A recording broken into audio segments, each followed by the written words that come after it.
Cosmology. We can begin now to look at the cosmological side of work, which is so great a subject that it could never be exhausted. It is built around the fact that man is in the universe, and the universe in man, so we can expect various layers of intricacy. For this reason, there exists in the work a psychological and a cosmological side, which interconnect, and which are gradually understood. Otherwise there could be no real psychology. The work says that man cannot be taken apart from the universe, or cosmos in which we exist, nor can the cosmos be taken apart from us. The great world in which man appears is the macrocosmos, and man in it should be a microcosmos, or little universe, because we have in us the potential to reflect the universe in ourselves, hence being in harmony with it. We have covered the small side octave from the sun in the great ray of creation, in which we find our place, and at this point the study of the cosmological side of the work paused, with examination of the ideas in parables, contained in the Gospels and sharing this viewpoint. Man does not appear in the great ray itself. We are an experiment of the sun in self-evolution. As a part of organic life on Earth, we serve great nature. We serve the evolution of the Earth and its moon. But we are created by the sun, as children of the sun, with the possibility of another fate, if we try to awaken. That is why the work and all similar teaching exists on Earth, to awaken man, who is only in the service of nature, as long as we remain asleep, so that we can awaken and come under more intelligent influences, finally returning to our source of origin, which is creation. This is the double aspect of man, and why man in the work is divided into man asleep or mechanical man, and man awakening, partly awakened, and then fully awakened or conscious man. In what follows we shall examine, then expand upon a simple outline of the many different ideas that are derived in the work from its first great cosmological diagram, the ray of creation. This diagram starts from the absolute, and descends in stages to the smallest and most undeveloped parts of the universe, in a scale of descending order. Our ray of creation descends to our moon. We are therefore connecting with this diagram, the idea of different matters or energies, at different levels of the ray.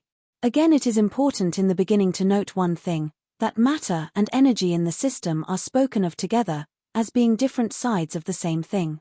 The first thing we need to understand, therefore, in this regard is that at the top of the ray, the very finest matter exists, and at the bottom of the ray the coarsest or grossest matters remain.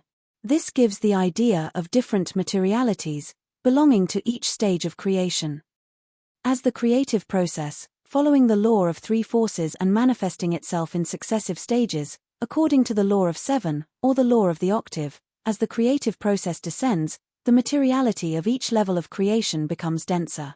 With the highest level, the absolute itself, we must associate the finest matter, and therefore the greatest energy, the highest resonance. With the moon, at the bottom of the ray, we associate the coarsest matter, and so the least free energy, and the slowest wavelengths. There are matters belonging to the level of the absolute, there are matters belonging to the level of the starry galaxy, to the level of the sun, to the level of the earth, and to the level of the moon.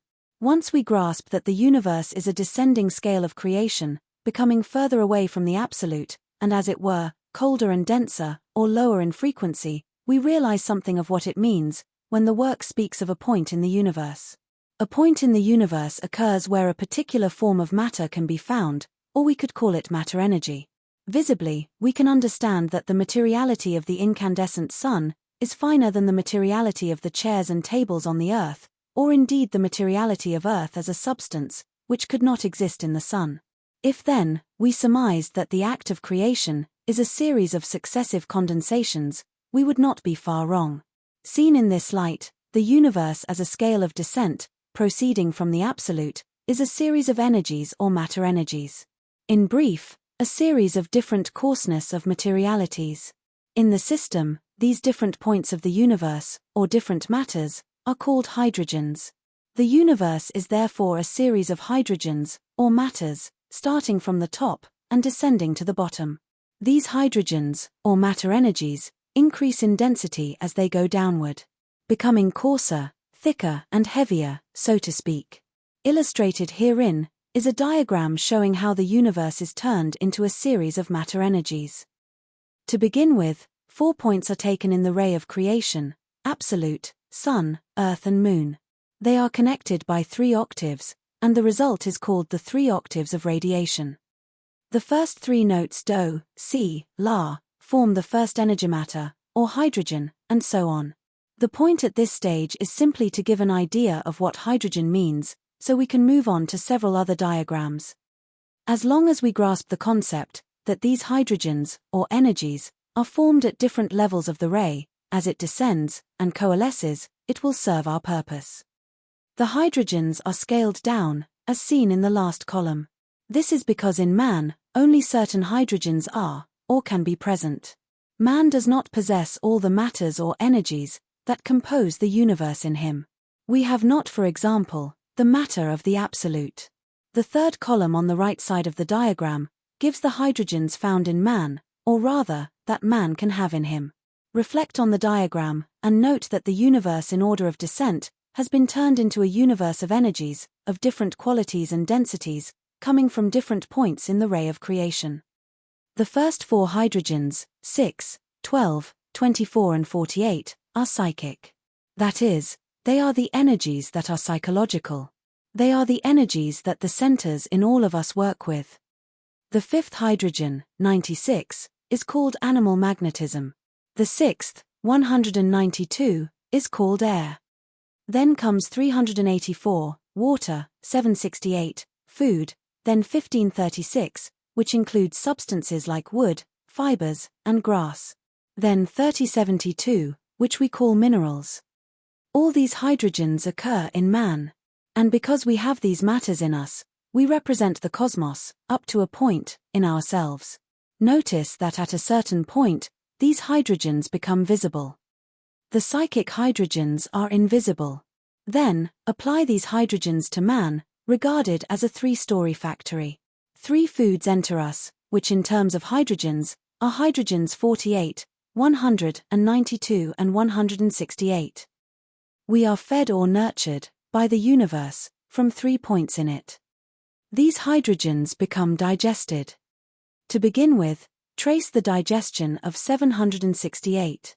Remembering that digestion is transformation. The body transforms lower hydrogens into higher hydrogens by means of the law of octaves.